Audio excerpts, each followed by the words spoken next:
So I just go then, like no intro or anything. Just Good like, to go. Well, just take off. Welcome to ColaSEC. Hello, how's it going?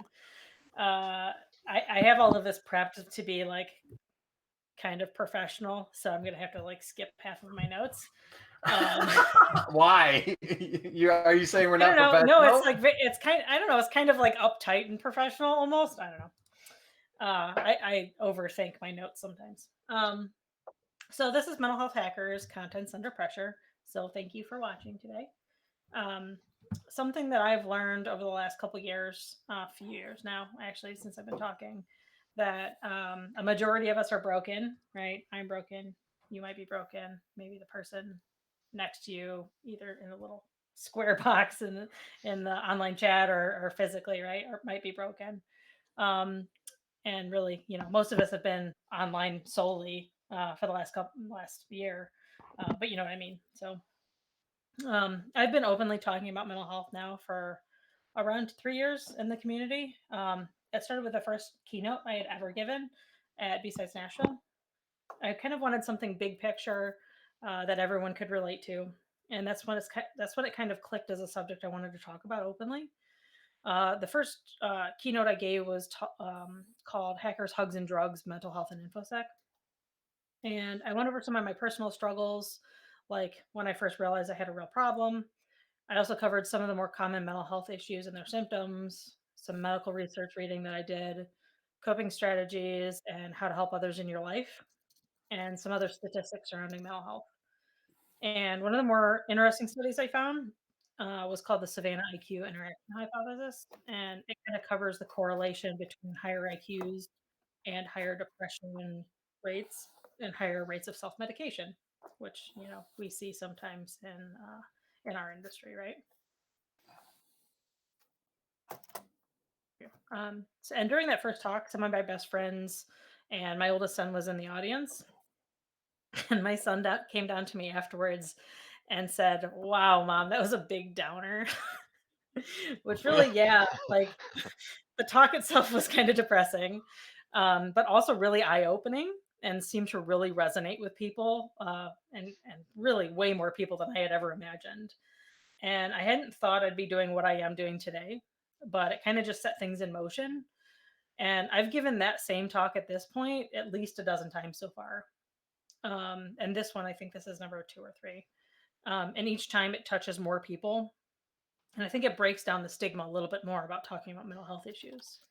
And no matter how many times I do give it, it's never easier for me to talk about. There's 2 slides in particular that I either I've actually looked up how to not cry on stage, that are never easy for me to present, like no matter who I'm giving it to or when. And more than ever, people now are having an open dialogue about their own struggles or struggles of friends and family. And really, that's exactly what we need. More open communication are going to end up helping us all. I cover a lot of high level mental health related things in my other talk, but there's so much more to be said. And I started going over my time limits because I'd get excited about something that I was researching and ramble on a little bit. And honestly, that'll never stop. If you've ever hung out with me, you can confirm. So a few times after speaking, I was told something like, "Wow, you had a lot of really uncomfortable people in the audience," which at first kind of bothered me. But after thinking about it for a while, I was like, good, I guess. There's a lot of really hard truths in life, and maybe getting it at a place that you'd least expect it might leave more of an impression. Yeah, And if everyone's uncomfortable, then that means no one's talking about it, which is probably a good thing. Exactly. And should people be uncomfortable that I'm up here talking about like depression and suicide and personal struggle, all that kind of stuff? Like maybe. I don't know, but some truths are hard, right? Yeah. The act of like talking about anything and communicating shouldn't be uncomfortable. And that's kind of what we do as an industry, right? We cover hard truths and we talk about uncomfortable things all the time, whether it's, usually it's technical, right? And that's what we do. We learn about a subject. We go as in depth as we possibly can down that rabbit hole to find solutions to a problem. And I really don't get uncomfortable for the most part talking about anything, so I'm good. um, and honestly, if I can help one person out of an entire room of uncomfortable people, then I'm going to keep on going because it's worth it, right? I think I think everybody has been programmed through the years to be down about this sort of thing. Mhm. And uncomfortable is the first reaction that you have to it. Yeah, definitely. And it almost seems like it's been put in that category with like sex, politics, and religion, right? Like they kind of now throw mental health in there where you don't talk about that kind of stuff. And I also feel like that's not only a generational thing, um, but also sometimes like maybe socioeconomical thing, or not necessarily. Maybe it's a race. I've seen like different like racial profile studies be done about different kinds of people just having an upbringing, right? That is kind of taboo to talk about. I feel now that like maybe my son's generation and younger, so like anybody under 25 is way more comfortable talking about it Hmm. because I think they've now seen what happens when you don't. And we come from all walks of life, right? And we've had, some of us have had abusive and complicated paths.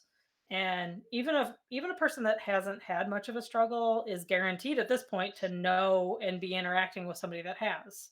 Whether they're struggling with mental illness like intensely, that like actually impacts their daily life, or whether it's kind of like a secondary factor. Depression is actually the leading cause for physical illness in the world, with a staggering amount of people suffering from that and other illnesses. And I never, in any point up until a couple years ago, thought I'd be talking about mental health almost every day. Um, sure, it was part of my life, but really kind of just background noise that I kind of dealt with on my own, or didn't actually deal with. Just kind of ignored and shoved down deep inside where those annoying emotions need to go. um, and now people come up to me, they would come up to me at conferences when we're in person, or like through DMs or phone calls or whatever, and tell me their stories. And they're just sometimes just incredibly personal and painful stories that just break my heart, right? And make me feel super honored, for what are sometimes complete strangers just feeling comfortable to share with me, because I've kind of shared my own journey when it comes to mental health too.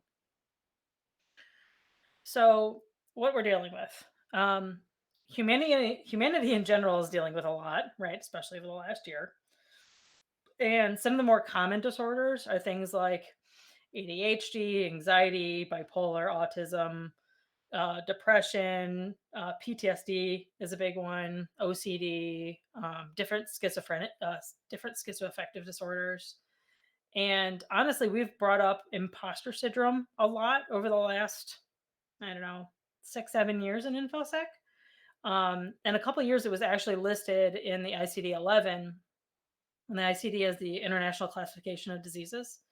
It's not listed as a disease per se, but it's listed as an occupational phenomenon. So not an actual condition per se, but they do cover it in there, right? Um, so for those of you that watched my last talk, the next couple of slides are going to kind of be a repeat, but if not, don't worry. Um, so a couple of things that we covered in the first talk were things like bipolar disorder. Um, I wanted to cover, right. I I'm love not a this name. medical. I'm not a medical professional. Right. This is, yeah.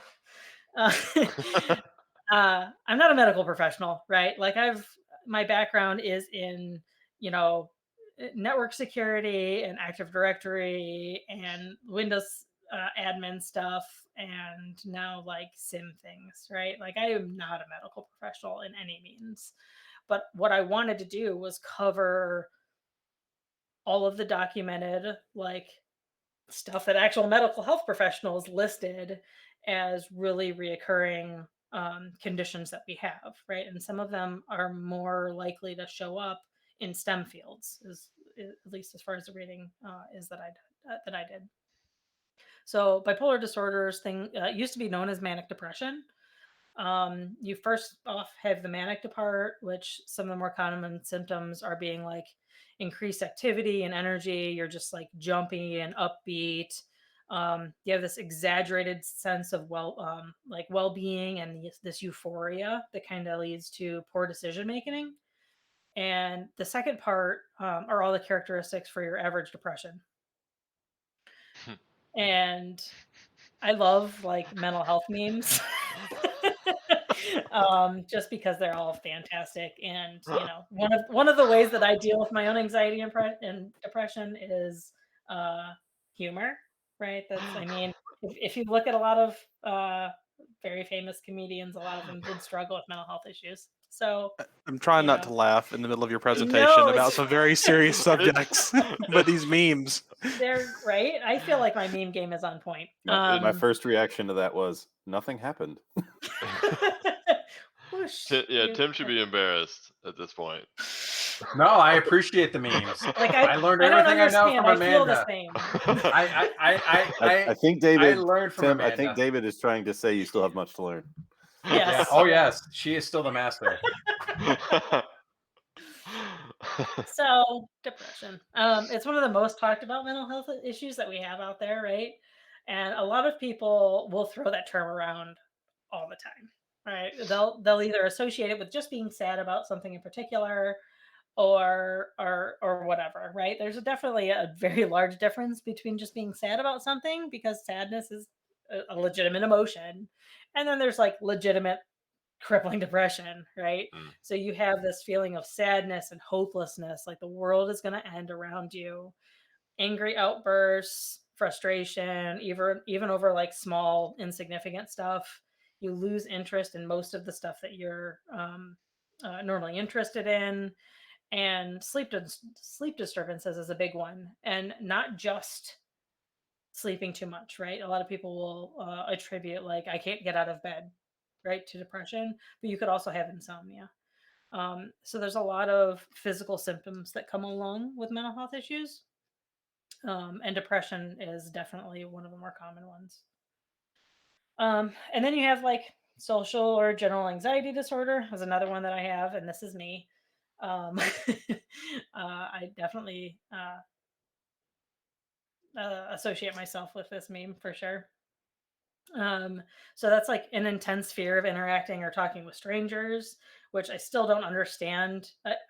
I feel like it's because I compartmentalize things in my head as how I can actually like get in front of people and talk about things. Because then I'm a different person, right? Like I'm not in my head when I'm speaking to people. Usually after I get off stage, I just like freak out. And I'll cover like why I started Mental Health Hackers later on after that. But other things are like fear of physical symptoms that might cause you embarrassment, right? Like I obsess about different things. I never go anywhere without floss or deodorant. If I say something stupid, right? Like I'll just think about it forever. I once went to New Zealand and gave the first talk, right? And one of the things I found myself doing is because in New Zealand, you drive on the opposite side of the road here.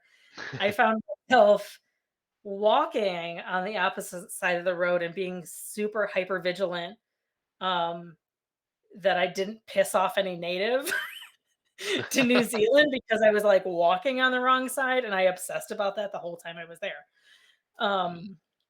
So little things like that. Definitely, that's just like my personal struggle with things. Other people have issues like, leaving the house, speaking to people out of fear of embarrassment, not wanting to be the center of attention. There's just a lot that goes along with that. Things like ADD and ADHD. I love this.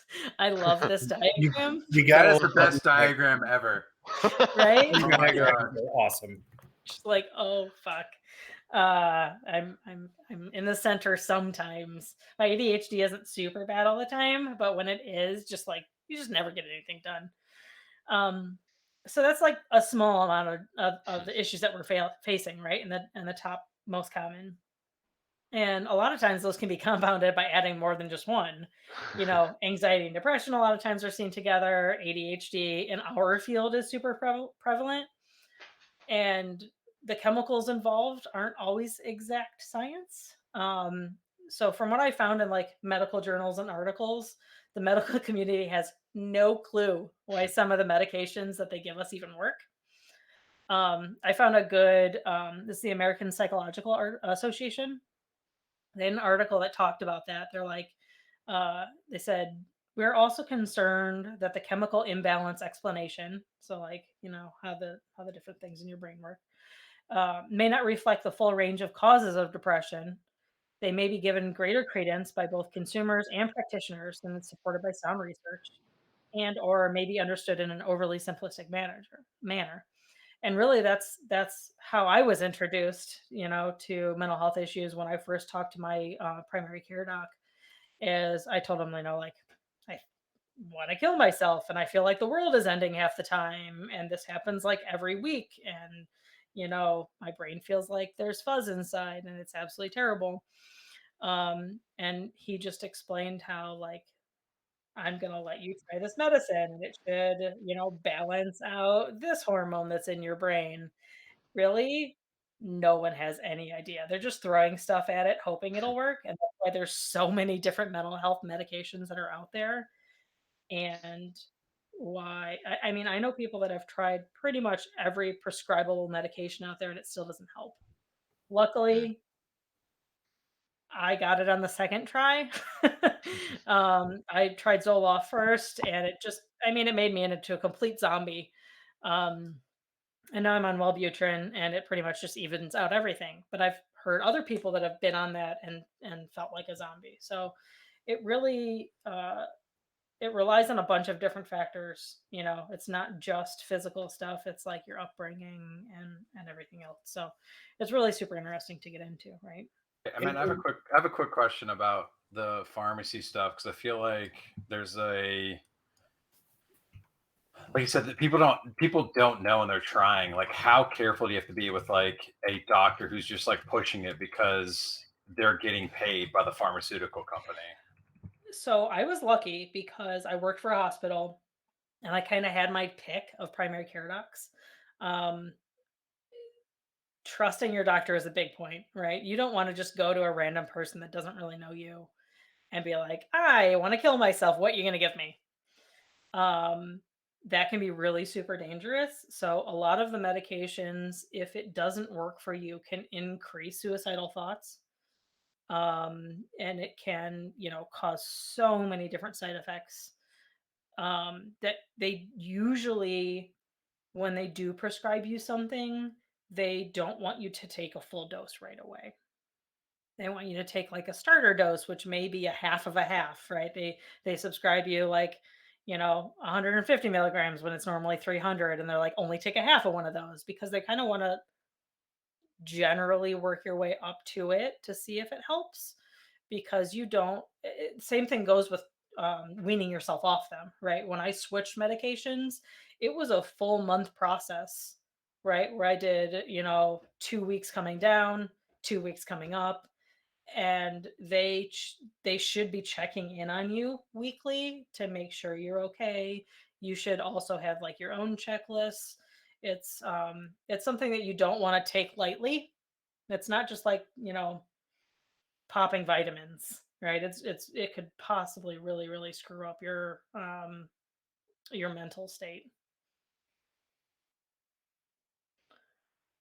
Let's see. It's kind of interesting. You mentioned Wellbutrin. I took it to stop smoking, Okay. and it actually, I think it came to a head when we were at a family dinner. We were at a restaurant, and we kind of got shoved into a small booth that was too small for the people we had, and I just like exploded at somebody out of nowhere, Yeah. and it was just like, That's not me. Yeah, I've never done this before. What Right. happened? So Mhm.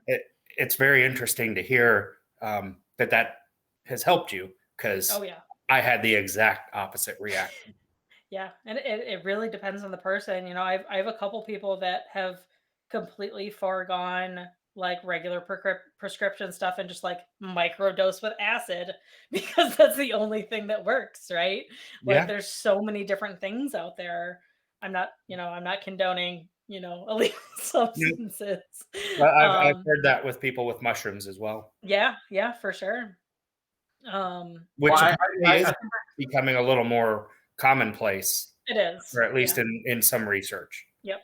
I was gonna say like weed. We're seeing that get legalized a lot more, and I think that can help certain people with like I have a buddy who's like he's got a lot of anxiety, so he uses that to kind of calm himself down. Hmm.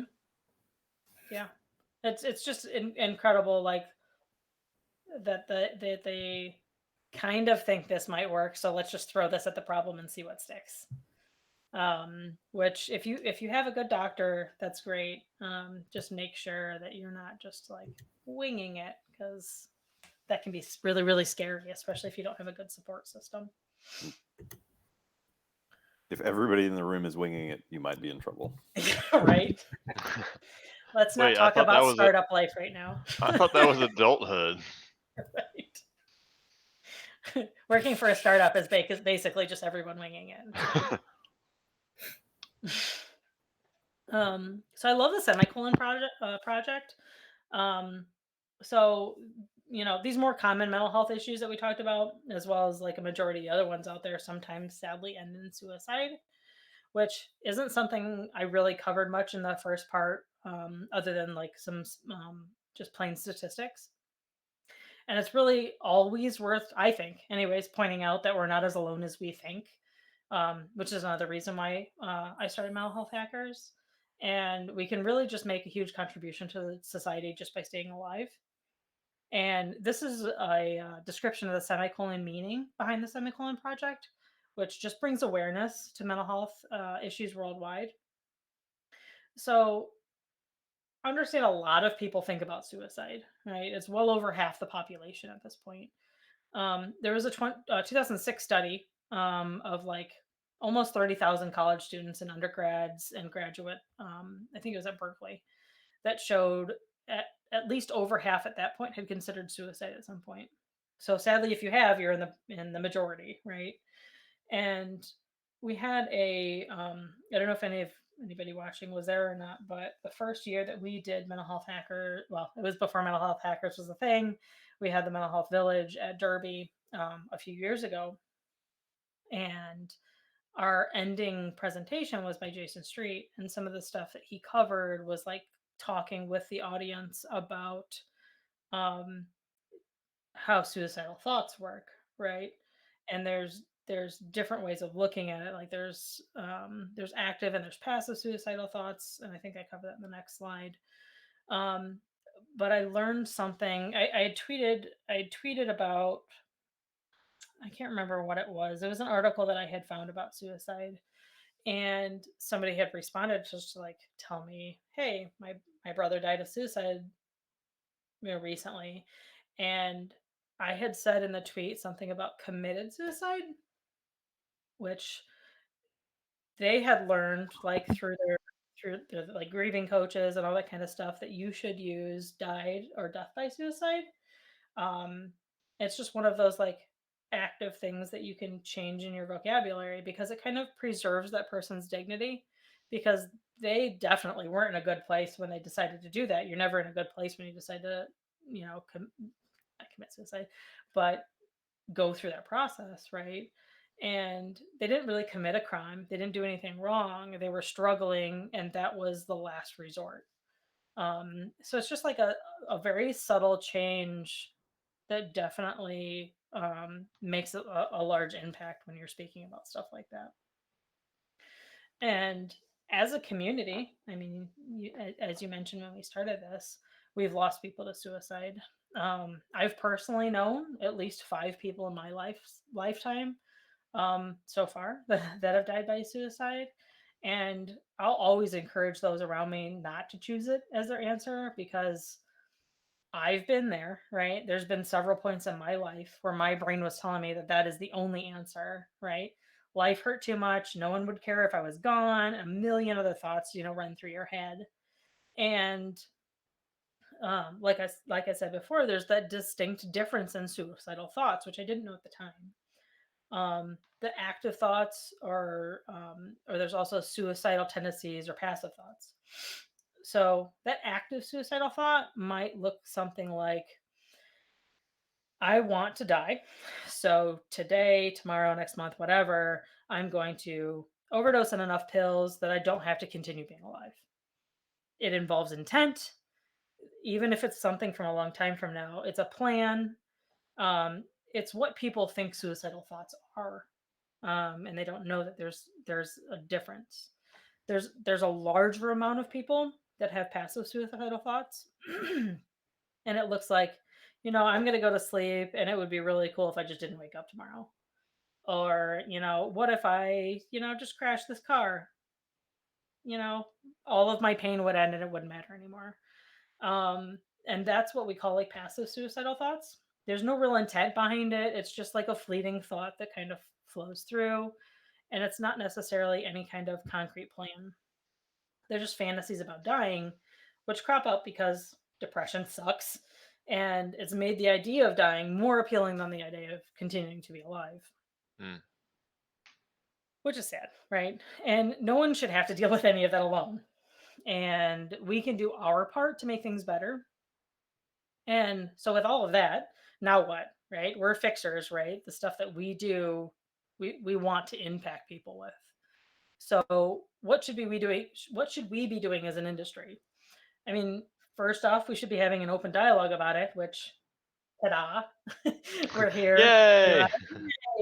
Check that off your list as something you've accomplished today.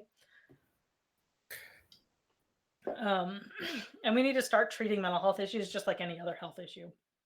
So like if an employee has type 2 diabetes and they come up to you and be like, I have to go to the doctor for an appointment, I have to take my medicine, or I might be limited in some way because of it. No one's going to think twice about allowing that to happen. And they're not going to be looked down upon because they have a medical condition. And we need to be able to say the same thing about somebody with OCD or PTSD or anxiety or whatever other mental health issue that they have, right? All of those conditions are medical, and you have to keep on top of them every day because they can impact you, right? And that's why I'm here talking, why we're doing what we're doing to support the community. It's time to kind of do our part to get the word out that we all have mental health, whether it's suffering or not. And, of course, burnout rates are high, especially lately when we're kind of all stuck somewhere. When I first started in tech, I was amazed at how short of a time people would stay at one company before moving on to the next. And, I had been with my company for 7 years, and like I was still under like the thought of like what my parents did. Like they worked at a factory for 30 years and that's what you're supposed to do. But it looks like, people in tech are burning out like every year, 2 years, or 3 years, right? Like 3 years is a long time at a company. So that's a lot of the stuff that we kind of have to keep in mind. So not last year, let's see here, it's 2021. In 2019, there's a small idea I had beginning of 2019 about offering a mental health workshop. Because honestly, after giving that previous talk like a dozen times, I thought there was enough interest more than just the few of the people that come to watch me speak. So I was kind of throwing around in my head something like a quiet chill room where people could come and hang out, just to get away from noise and crowds and such. Because I know that I have anxiety and panic attacks at conferences, mostly because I've been working from home for like 67 years, 24/7, and like I hang out with my kids. And then bam, I'm surrounded by people for a few days 24/7, and it gets super overwhelming. So why not have some kind of quiet space that we can just like sit down and chill, and we don't have to worry about just being constantly surrounded by stuff. So I talked to a couple people and decided to put a workshop CFP in for DerbyCon, and they accepted it. I guess it's 2018, not 2019. And after talking to some of their organizers about the ideas I had, they gave me two options. We can either hook you up with official sponsors or try the crowdfunding thing. So I figured, sure, let's just see what we can raise in the community. It's going to kind of give me a good idea of the reception and the interest there is as well. Like, is it the same like 30 people that come to every talk? I don't know. Like, I want to know if like the community in general are interested in it. And in the first like day, we raised 7,000 after my initial goal was 3. So we just completely blew past it, and I was just like Wow. blown away. I mean, our community is terrible sometimes, but also amazing the majority of it. So I upped the goal and kind of started coming up with even better ideas than just a quiet room with mental health resources, right? So we ended up raising a little bit over 7,000, and that was with about around 30 different people funding that. Here's some statistics from our first village. And I wanted some kind of information to be given in some form. I split up all of the ideas that I like gathered volunteers as I was going through all this, right? And I had people give discussions and presentations and like roundtable events, right? And kind of like the same presentation that you would get at a normal conference. That was half of it. And then we had discussions later, just like posing questions and sharing stories through a group type session. And then, we had an amazing volunteer offer her services as a yoga instructor. And because we had $4,000 more than I thought I was going to have, we bought and handed out free yoga mats. And I was definitely regretting that in the beginning, because after drinking until like 3 or 4 in the morning and then promising to get up at 8 to do yoga, wasn't a great idea. But I continued to do it. So, it just helps myself get awake and in a better mental state in the morning. We also paid Saturday for a full day of chair massages. I think we had 4 different professional therapists come in. And honestly, that's where half of the money went, were to this, oh, it's not Massage Envy. It's another company that does like corporate events. They'll just bring in chair massage people and like host your professional event. And we tipped them everything just so like people from the conference would come and sit down, get a chair massage for 15-20 minutes and go back. And that can be expensive, when you pay for 4 people for an entire day.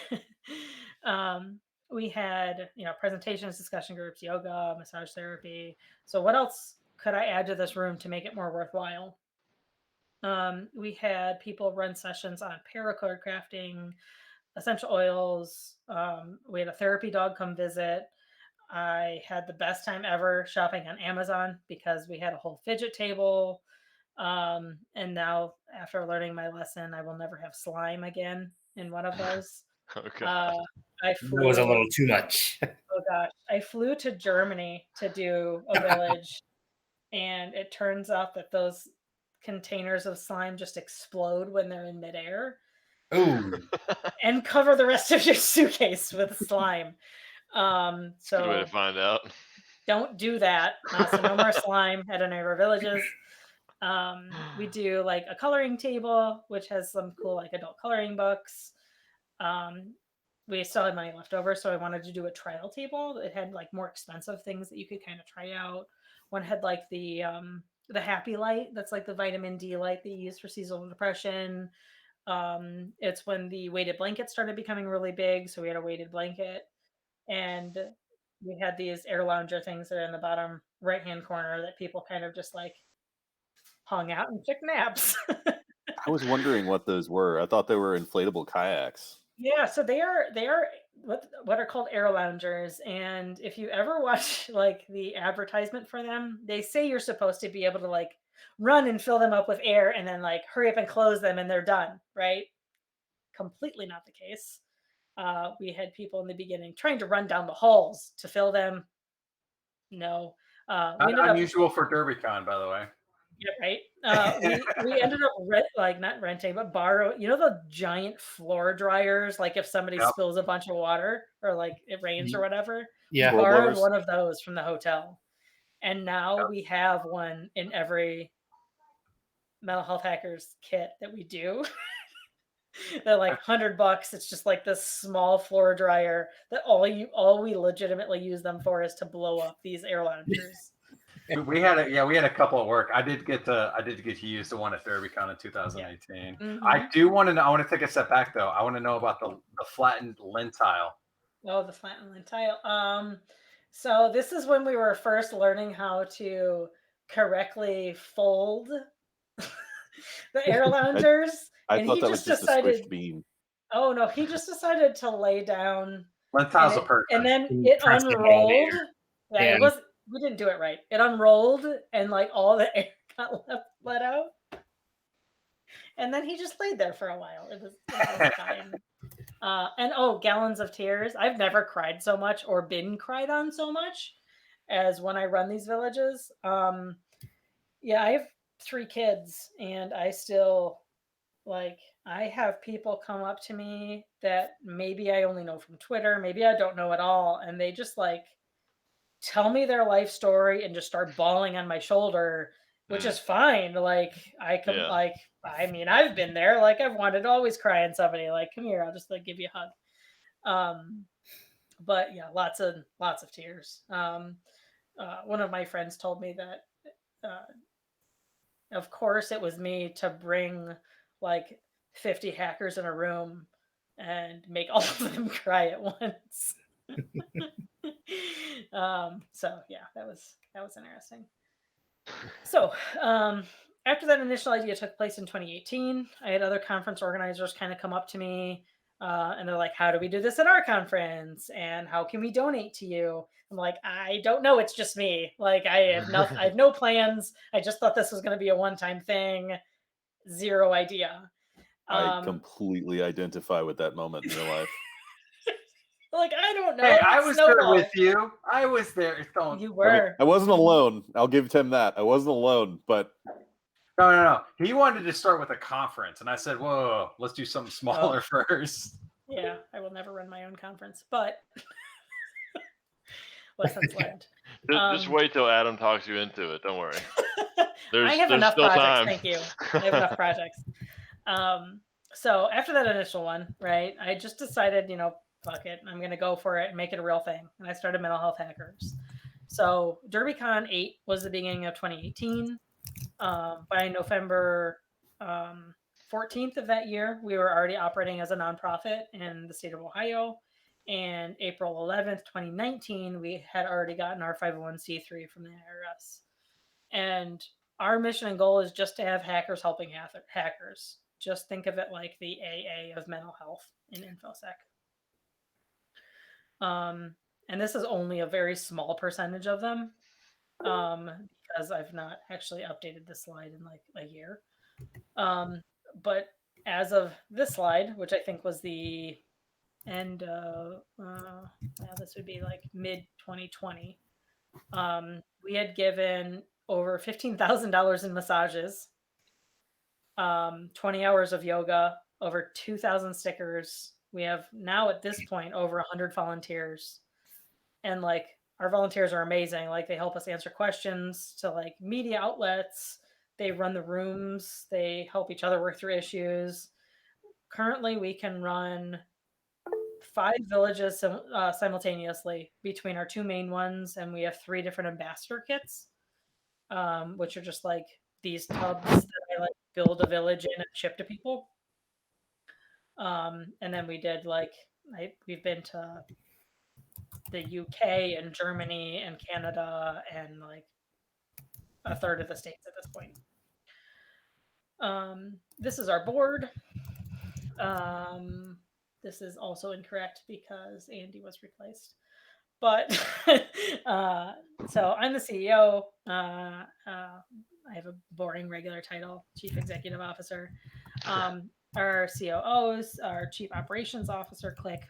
He told me I could write his bio, which is an awful amount of trust to give me. really his only job is to keep me alive so he doesn't have to fill my shoes. And he likes cats and guns. Our CWO is Susan. She's our Chief Wellness Officer. One of the cool things about starting your own company is you can make up whatever titles you want. So she's our Chief Nice. Wellness Officer. It seems like you did pretty in the road, though. I have seen some wild and crazy titles. Yeah, we wanted them to at least all start with Chief. I don't know. I don't know. She was actually the volunteer that she was a yoga instructor. So she had a crazy amount of yoga hours already. And she just decided to like jump on our board, and she's now our CWO. We have our CSO, which is our Chief Serenity Officer, not security, Courtney. She has some amazing experience and is my favorite editor for my favorite book, even though she doesn't work at O'Reilly anymore. Megan is our CFO. Without her, I would be completely lost because she's like 25 and has like a math master's and is crazy smart. And she works at IBM X-Force and talks about neurodiversity a whole lot. She's high functioning autism. Our CEMO now is crap. I can't remember his name. That's right. And then we have a CVO, which is not up here. I really need to update the slide, which is Tom Williams. He's our Chief Veteran Operations. Husband, father of 4, veteran of both the Marine and the Army, and works in instant response for a very large company. So, what's next? We have a longer term vision of what could possibly be down the line for us. We had a potential sponsor ask us, what would you do in 5 to 10 years given an almost unlimited budget? And still at that point, we were only doing like a conference a month or whatever. Big like question. Right? Like, given unlimited money, I don't know. Like, give the rest of the United States good medical coverage. Buy a boat. That's what you Right? guys Buy a boat. Right? I want a helicopter so bad. So a couple of the things that we came up with were the ambassador program, which we definitely did because we ended up with enough sponsorships to do it. It actually cuts our costs in the long term because we send it. It's cheaper to send like $80 for this kit of stuff to somebody that's already going to the conference that's a volunteer than it is to pay for, $500 in flight and $500 in hotel fees and all of this other kind of stuff that's expenses. We have ambassadors who are like, I'm already going to this conference. I will totally run that room for you. Or if they're closer, they can drive to it, right? Like we have like a good setup with these ambassadors that, get like, your lunch paid for or whatever, but they're really good volunteers. Other things we want to do is like endowments and different like online support services if we could partner with them places. In mid-May, I believe we're going to be doing a hacker painting thing if anybody's interested. When quarantine hit, it was really hard to figure out what to do because everything that we were doing was at conferences, and honestly, like one of the draws for our rooms is like none of the presentations are recorded and you can kind of just come in there and chill, which like with an online conference you could just turn off your computer, right? Like you don't really have as much of a need for it at that point. So we also started doing these things called feel good boxes, which if anybody's ever seen like the like the subscription boxes that you can get for different things, right? We did like a hacker mental health one where like you could say, I think this person really needs a pick me up. So we would contact that person, see if they're okay with giving us their address and ship them some cool stuff, right? So just like trying to find something to do with money. Not that we have a whole lot, but it's a terrible problem to have. There's some there. Right. We have money and we don't want to just keep it and not do anything with it. Yeah. Another thing we started doing is I took this a while back. I learned about this when I went to New Zealand, is the mental health first aid course. it's everywhere. And I highly recommend it for everyone to take. It started in Australia and came to the US in 2008. And it's kind of like taking a first aid course. So just like first aid, you're not leaving the course as a doctor.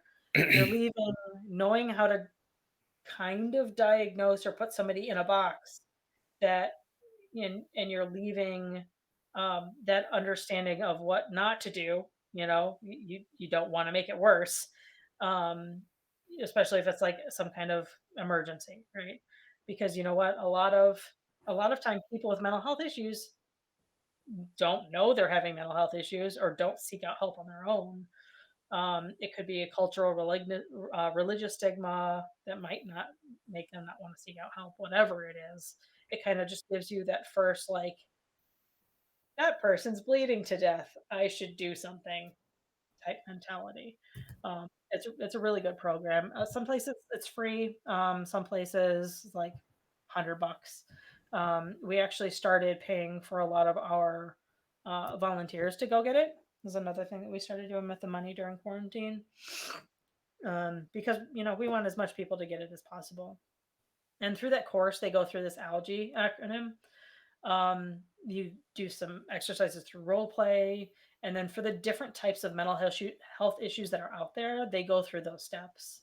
And it was really super interesting because there was only 2 non-medical professionals in this course.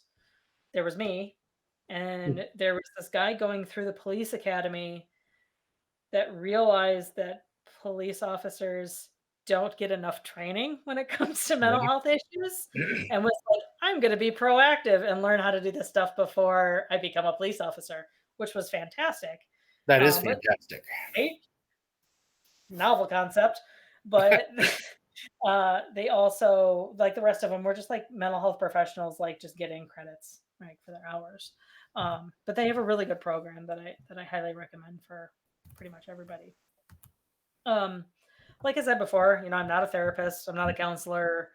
I'm not your therapist or counselor, so lucky you. And nothing really qualifies me to stand up here and or sit here and talk about this. Other than the fact that, like, I'm human, I have a habit of overworking myself, and people keep giving me a platform to talk about. Right? I didn't create Mental Health Hackers to become professional help for anybody. There are like way more highly trained individuals out there that went through actual school, that you can like schedule appointments with. But what we need to do is come together to just break down that stigma and be able to talk to each other peer to peer. And peer support really works. One of the things when I started this nonprofit is I had people that already hated me, so it wasn't a big deal. But they attacked me because I was like trying to steal money from the InfoSec community. And, I was like this false medical health professional trying to just like con people out of their money. And I mean, I've never not told people what I'm using the money for. Like, we legitimately posted the financial transparency report. Like, anybody wants to see our finances 100% down. Because I mean, there are people out there that take your money and do weird things with it. But I don't ever want to give anybody the idea that I am a mental health professional, right? I just know what I've dealt with and what's worked for me. But these people, there's an amazing article that they wrote. It was called the future of mental health care, peer-to-peer support and social media, which kind of goes over the fact if you have a good peer-to-peer support network, highly outweighs the risks, with the benefits that you get from it. And I think in our line of work, we have a community where we have good peer support when it comes to this kind of stuff. Whether you have a small group or a bigger group or whatever, you can find people that, if you just need to call and bitch to somebody for 20 minutes just to get it off your chest, a therapist might not understand why exchange is important, but one of your peers is going to, right? Um, and then a lot of other people that I follow on Twitter just are super fantastic. So we have Marley, Matt, Stefan Sek, Blenstar, BSD Bandit is this video over here. I don't know if you're going to be able to hear if I play this video or not. But he has like these Monday motivation videos that he posts, and he is absolutely fantastic. I'm going to start it, and you guys tell me if you can hear it. Did you hear that at all? No. It's not gonna come through. Anyways, follow him online. It's BSD Bandit. And he has some amazing videos that are just like, he's way more happy and upbeat than I am. And just has like some, all these people have some really good daily affirmations and just like thought processes around mental health. Do I have a time limit or anything? I feel like I'm going long. You keep talking as long as you would like. Okay, cool. Yeah, we're all here. We don't have any professional level of limits or non-limits or anything. Sandra did just ask to repeat the name. BSD Bandit, right? Yeah, BSD Bandit. Yeah, can we just? I can put that in Twitch. Yeah, I was gonna say either drop it in chat, and we can throw it in. We'll throw it into Twitch as well, because I know a couple people are monitoring Twitch. But I also put the mental health first aid link in chat, and I'm about to put it into Twitch. And there is one in Casey that's coming on in a few days. And Casey is a town just adjacent to Columbia, so there are people actively doing that there. So yeah, I just went to like my local health department, and they had gotten a grant where it was just free for anybody that wanted to take it, which was fantastic. I mean, like I'm in the middle of nowhere, so that makes sense. But like in more populous areas, it might cost money. Wait. So there's one of these things happening in Casey? In Casey, South Carolina, on the 20th of March.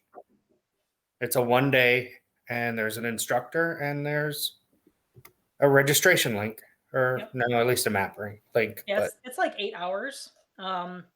They also have a course which we're looking into. You just have to, along all the other projects I'm doing, I have to find 40 hours. But it's a 40-hour program that teaches you how to teach that class.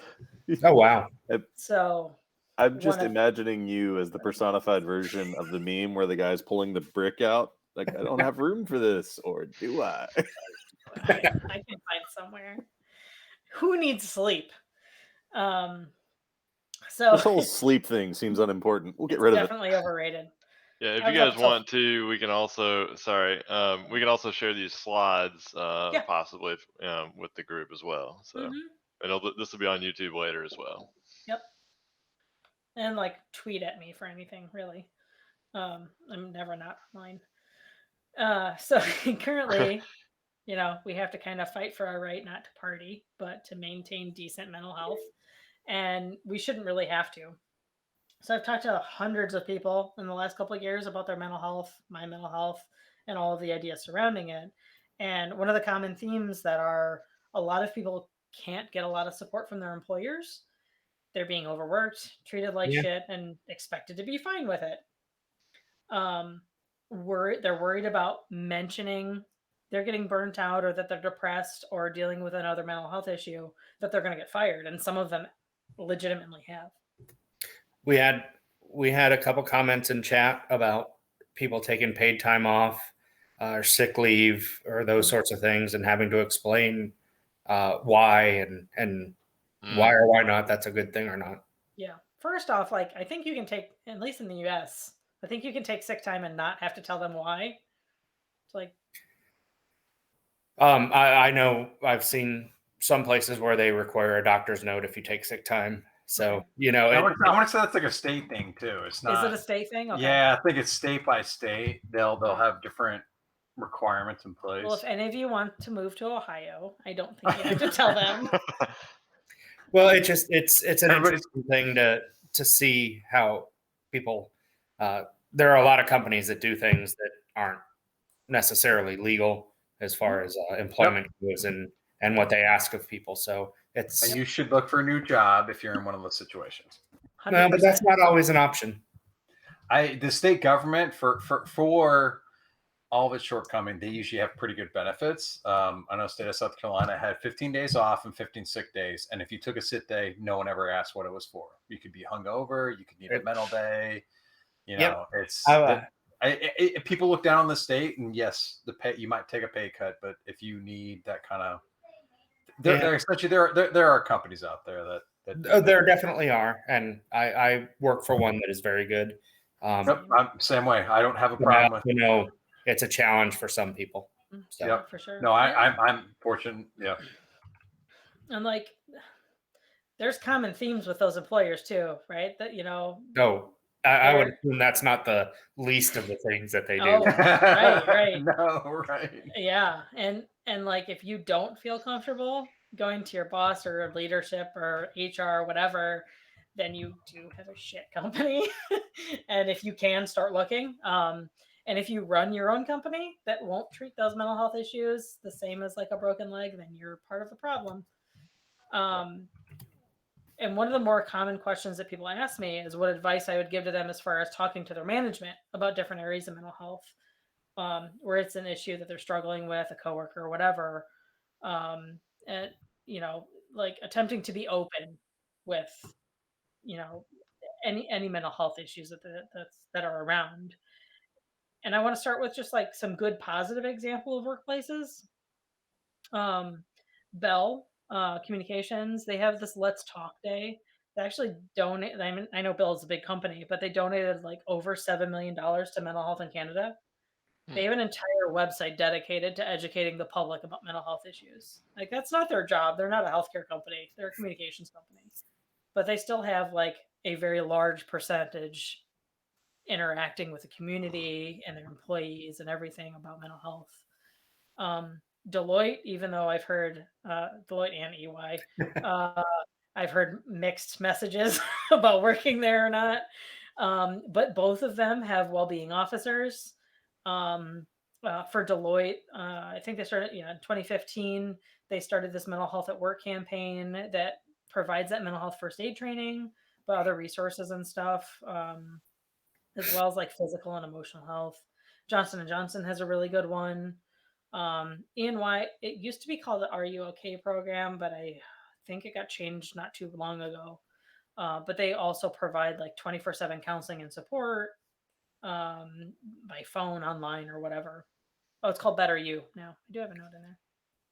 And I would say like just if you're like people looking for a job, you should be looking for these companies, especially if you struggle with some of this stuff, right? You can't even because and you should be like it's even though it might be a little bit less money, some of these benefits can't be overlooked. So that's a good point, Tim. And a question I would ask Amanda is, what kind of questions would you ask during an interview to try and uncover this sort of, ideal within a company? So we've actually been hiring a few people lately, because it's been crazy. But one of the questions that I really like when prospective employees ask is why I like working where I work.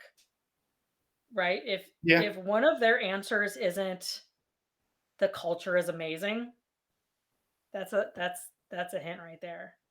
Right? Like culture breeds better mental health when they worry that like I've been forced to just he's like, you're too stressed. I noticed you tweeted about being anxious, so you are off tomorrow. Like, fuck, like I had stuff to do. But they, to have a culture like that cares more about your people than the bottom line. That's always that should always be forefront. Like it has to come up at some point during the interview, right? You want the person that's interviewing you to be in a happy place and love their job and love the people they're working with, and just have this sense of, all right, if I need to, check myself into a self-care facility for a week, will I get fired? Like I'm 100% sure if I needed to be like, I'm struggling and I need to go away for a month, they'd be like, cool, see ya next month. all companies are definitely not like that. No, I'd say Glassdoor is another good place that you can get a sense of a culture too. Like if it's like it's very competitive and you see like 10 people talking about that, that might mean it's not a great, as far as if you need mental health support, they might not care. Yeah. Yep. We've been talking about having a resume and interview kind of meetup where we talk, and some of us have hired people and some of us are looking for jobs. And so that's why I kind of asked that is how could you get at that culture? How could you differentiate? I mean, ask them if they openly talk about mental health in the workplace. Like, do they have a program? Like, I put our logo up here because, like, we're a startup, but we have this free-for-all thing where you can just take 4 hours, no matter, zero excuses. You don't have to, you just have to say, this is my free-for-all time. Just like, peace out. I'm going to go for a walk, or I'm going to take off early and paint, or I'm going to go, you don't even have to say what you're doing. I'm just going to take off these 4 hours and just go for my mental health. Like, just programs like that in general. The forethought that the companies have to put that in place and be okay with it are at least going to be a good measuring stick, because if a lot of places don't even think of it, right? They're like, mental health, like, I don't know, show up on time. Right? They're not even thinking about that kind of stuff. Well, absolutely. Yeah. Places that have, we have stipends every paycheck to pay for mental and physical health type things. We have yoga once a week provided. Just all of these little things that are provided, and you don't get looked down upon because you use them. I've also comes with larger companies too, right? Like, you have this great global vision of this huge company that, like, they're trying to project down upon you, but your boss is worried about the bottom line. Like, sometimes that doesn't translate well. So definitely depends on who you'll be working with. So let's say you work in a company that isn't necessarily looking at this. How could you, maybe as a manager or an employee or somebody who's there, try and make it better for your coworkers? Because while you would want your company to do better, sometimes they can't or won't. That is in a few slides. Hold on. Sorry. Great question. Good question. I am stunned it took us this long to skip ahead to the next slide. Like, that's like out of the gate. But I mean, I'm talking really fast, so that could be part of it. I don't know. We got there. Right. I don't even know where I left off. So yeah, I just love this tweet. Just be fucking kind. One of the statistics that I found, which was really interesting, was for every US dollar put into scaled up treatment for common mental health problems, there's a return of $4 in improved health and productivity. So even if you have a company that isn't super compassionate, maybe money talks. Who knows? You'll be like, if you put $1 into this, I can guarantee you're going to have less sick days. You're going to have less turnover, whatever, right? Money talks when it comes to a lot of places. Yeah, we had a briefing recently, and our chief people officer, one of the numbers she gave that was that having a positive culture at a company increased the income or something to that effect by like 4%. Yeah, wow, for sure.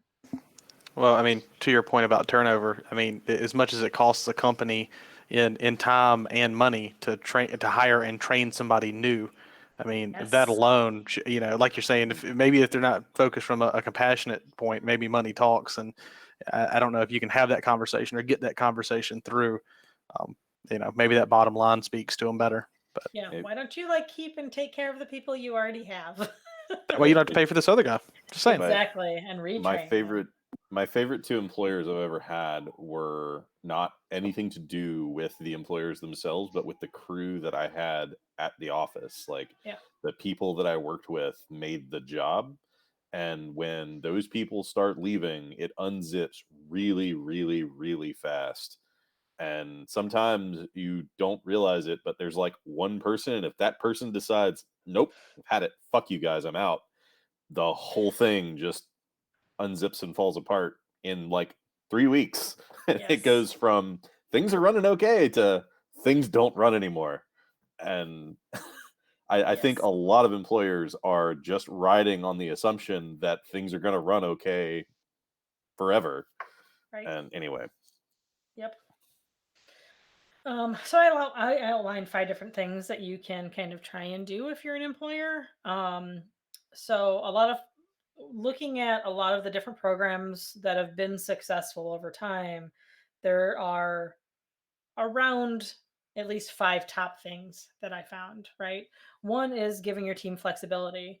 So, if you want to invest in that mental health in your workplace and you're not sure where to start, let your employees choose. Whether, they get a monthly stipend, they can use it for, therapy appointments or massages or meditation apps or gym memberships or whatever they want. And things like healthier working hours or the flexibility to have healthier working hours. I talked to an awesome person at one of the conferences that I went to that mentioned seeing one of her employees struggle and talking to them about the hours that they were working. And for some reason, the hours that they were working wasn't jiving with like when to pick up the kids from school and when to do this thing and when to do this thing. So just like modifying the hour by, I think she even modified it by like 45 minutes, what that person was working, just like completely changed his entire attitude and just made everything so much less stressful. The second thing is getting employee buy-in. So a bunch of the employees on the best workplaces list for it's like Forbes or something, I don't know. From what I saw, don't always take advantage of their benefits, even if it's like short-term services or whatever. They don't really have a whole lot of awareness for it that like the program even exists. So getting employee buy-in sometimes is easier with smaller companies with like tighter knit cultures, or in larger companies having a leadership that can work as a group to present a message, either their own personal struggles with mental health, or that the fact that like when people higher up in the organization can talk about that stuff and it's not shameful and you can manage it, that everyone else is going to be more likely to seek help before they're in crisis. Number 3 is making it easier to get help. So opening a workplace dialogue.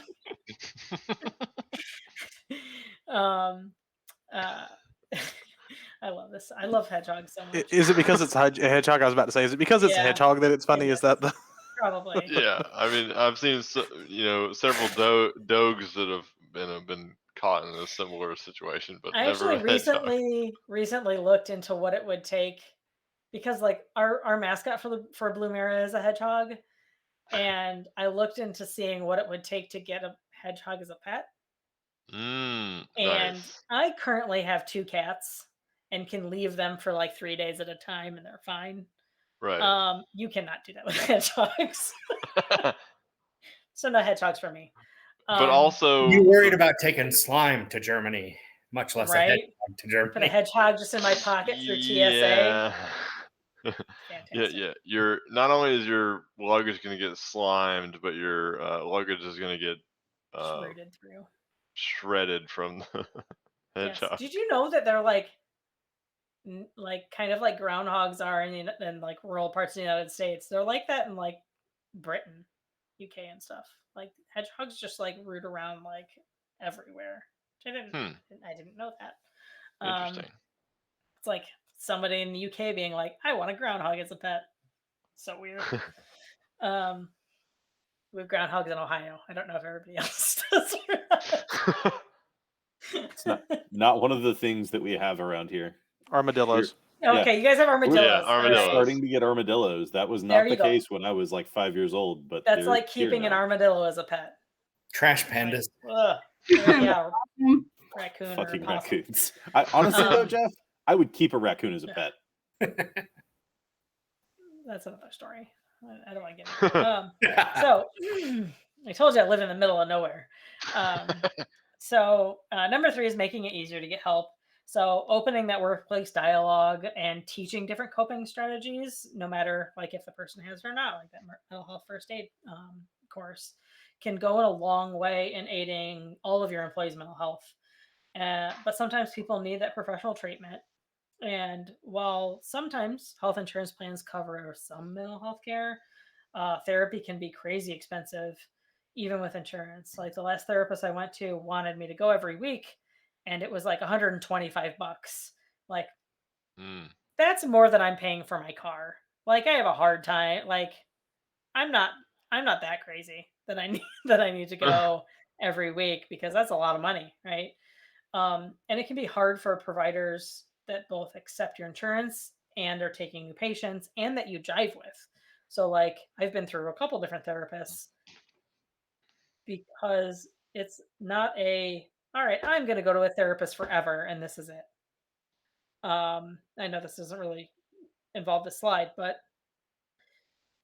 that is a common misconception. Therapists, it's kind of like a relationship. Like you kind of have to date therapists before you find one that you're cool with and is actually going to help you and understands the things you're going through.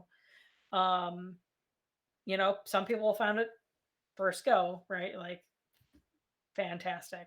Others not so much. It'll take some time to find someone. So there was a comment earlier about that someone said, sometimes it's just you go somewhere and then they just want to give you a piece of medicine.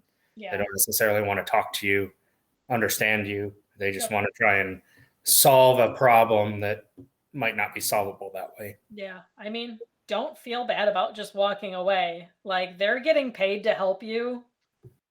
You are paying them. Like if that service isn't 100% up to your standards, just walk out. You're like, nope, I got my 10 minutes. Like I'm done. I came, the reason I left my last therapist was like I came to this, I journal a lot, and I came to this like just this grand people say they have breakthroughs or whatever, but I came to this like grand conclusion, and like I brought it up to her, and all she wanted to do was talk about COVID. I'm like, nope, done. I just revealed like my heart and soul to you, and you're like, so how you doing working from home? Like, oh my god.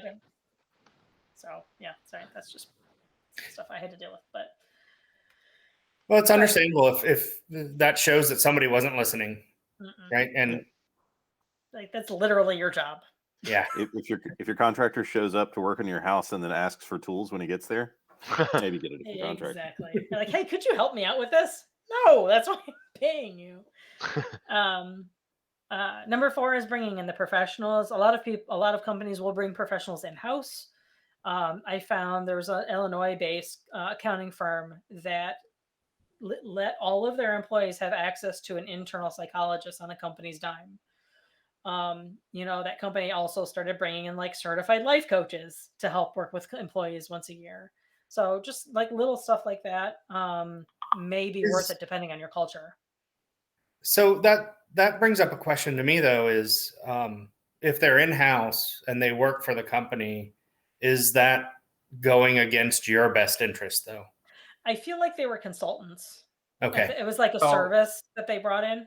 Okay. Yeah, most of them are services. If there is any kind of that stuff, like there are laws in place to protect you from that stuff. And if because there's still patient doctor confidentiality. Yeah, I mean, we have the same thing with the healthcare company. I mean, I think we get an outside service, but like our providers cannot go get seen at the same clinics they work for, because we've got like 600 clinics across the company for all of our clients.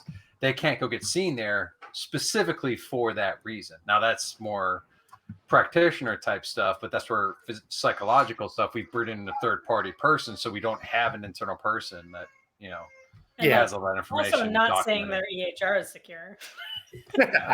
That's an entirely different talk. different topic. Wrong presentation. Very, very different. Yeah, right. And then number 5 is to track. They track their progress. So just like any good program that you might implement, they do sound good in theory, but they can be kind of difficult to measure their success with any degree of certainty unless you specifically track your results. So, maybe your HR department's like, all right, at this point in time, we have, this percentage turnover and we have this many, call offs average per week. What's the evidence that the program's actually helping, right? Is it preventing burnout? Do you have happier employees, satisfaction stuff? There's a lot of different things that you can track.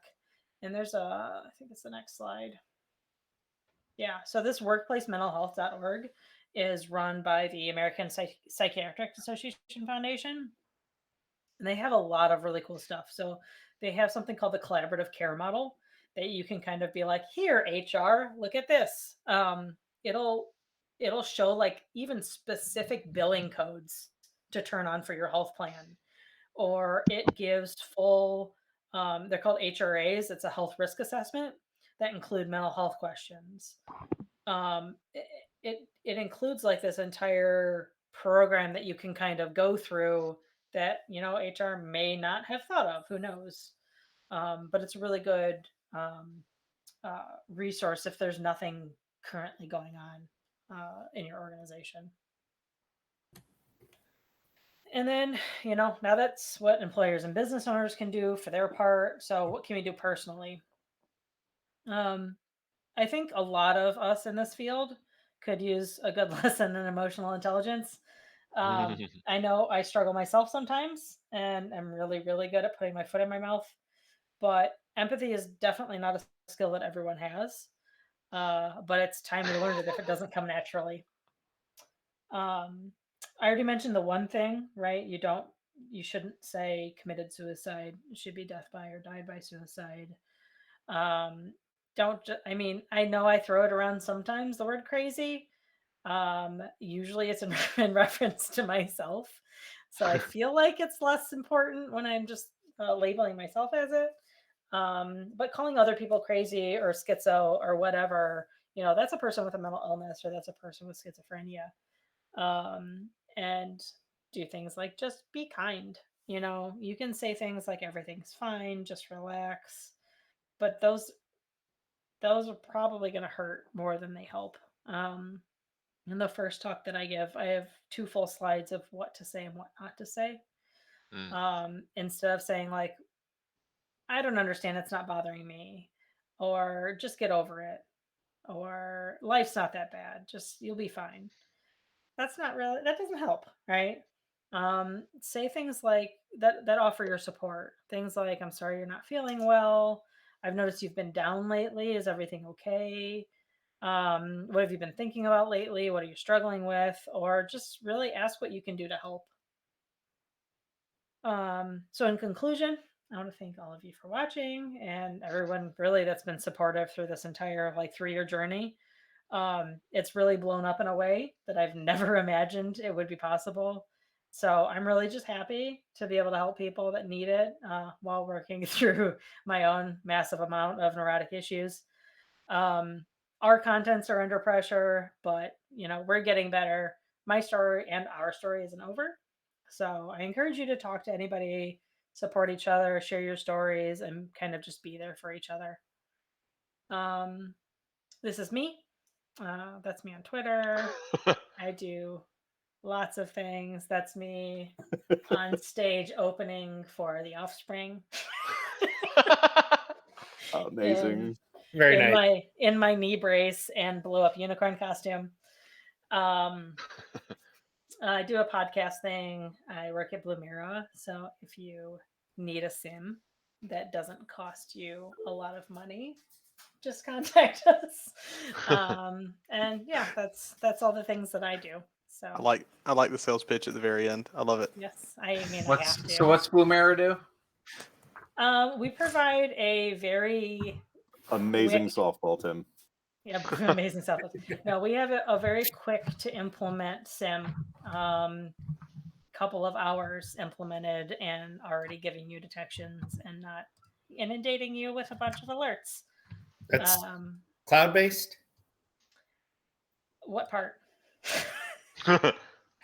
Where you send your logs to you send it to an Ubuntu box on your local network with a Docker container.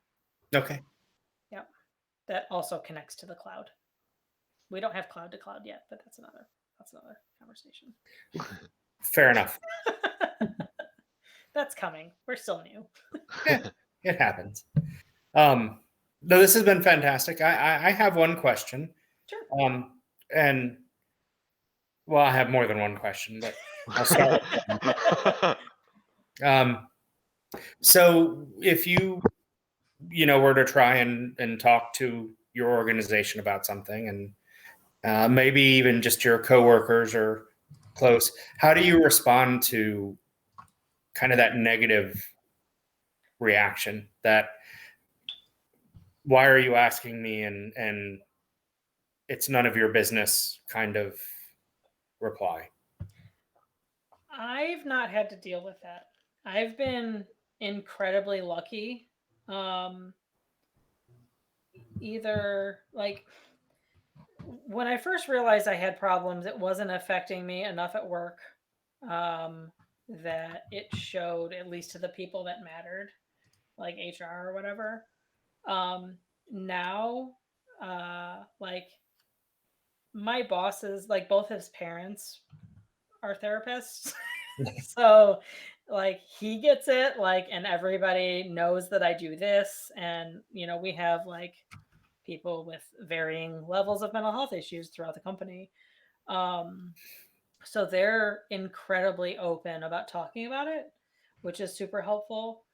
I have talked to a lot of people that do deal. It's almost like a feeling out of personalities if you have a team that you might not be able to talk about it to. Maybe just feel it out and see what it is generally if you're not sure. Like, yeah, just like bring up a mental health topic. Like, I'm fine, but did you see this like other article that's over here? And just kind of feel it out, right? Like, especially if you're not super sure what the culture is. Because I mean, they're all different, right? Like it's hard sometimes when you're kind of in a abusive / toxic culture to bring up that kind of stuff. Yeah, I was just curious if there was places to look if you tried to bring it up with people and that sort of thing. Okay. I was just curious. Yeah. I mean, we have a Slack channel for mental health hackers if you ever want to come talk. We also have BreakSec has a way busier of a Slack channel that has a mental health channel that you can come in and talk to it about. Like, yeah, I'm on that one. I've seen a bunch of stuff there. No, I'm just asking kind of that question for people, right? Yeah. So you're in an environment and you see people around you that might be struggling. Okay, not yourself, but like right. them. How do you, if you want to bring this to your company and you want to bring it kind of into your environment, and you have people who kind of push back against that, how would you respond to that? Oh gosh, I guess it depends on if those people are in management or not. Right? Very true. Like very true. Yeah, I mean, it would be easier to bring that kind of stuff to light if you could go to someone in management and be like, I notice we're having issues in places. We might want to think about implementing something like this and seeing it, where they go from there. Because, you also don't want to let your coworker struggle, uneasily. Absolutely. Yeah. And I don't know. I mean, we have a lot of people that will hopefully see this at some point in time. And, if they are encouraged by what other people are doing and the things that you're doing, how could they become part of that within their own workplace?